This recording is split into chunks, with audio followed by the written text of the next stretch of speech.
Yun na, good afternoon po. Ito na po pala yung cage ni Boss Laguna na 5 pinto. Ayan, Laguna area po yan. Tapos papapick up po yan sa Lalamove. Kasya po yan sa Travis na FB type. Kasi po itong nasa taas, nakatornilyo lang po yan.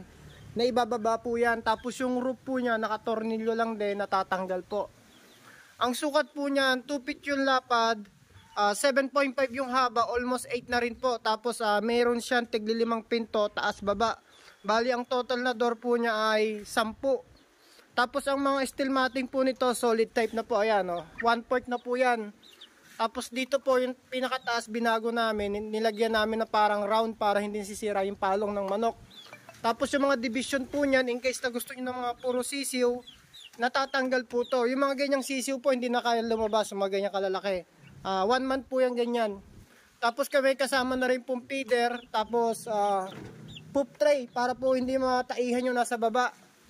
Tapos nilagyan din namin ng ganito para hindi makalabas yung ulo nila, hindi magpang-abot yung dalawa. Para hindi magtukaan yung magkapit bahay. Tapos sa likod din po, nilagyan namin itong colored sheet. Yun nga po, iniiwasan namin lumabas yung ulo ng manok. Tapos magkita sila. Lahat po yan meron. Tapos kagandahan po nito, may sabitan ng trapal. Taas baba po. Kumbaga safe po yan, kahit umulan po, pwede nyo lagyan ng trapal. Ayan.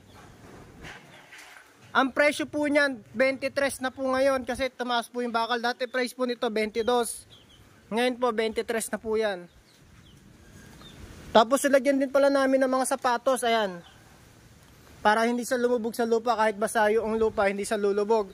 Ang sukat po pala ng bawat pinto, 2 feet yung lapad, 2 feet yung taas. Yung ano nito nasa 20 inches.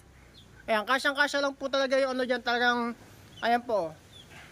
Malawak pa po siya. Tapos yung ano nga pala nito, yung sahig nito, uno-uno.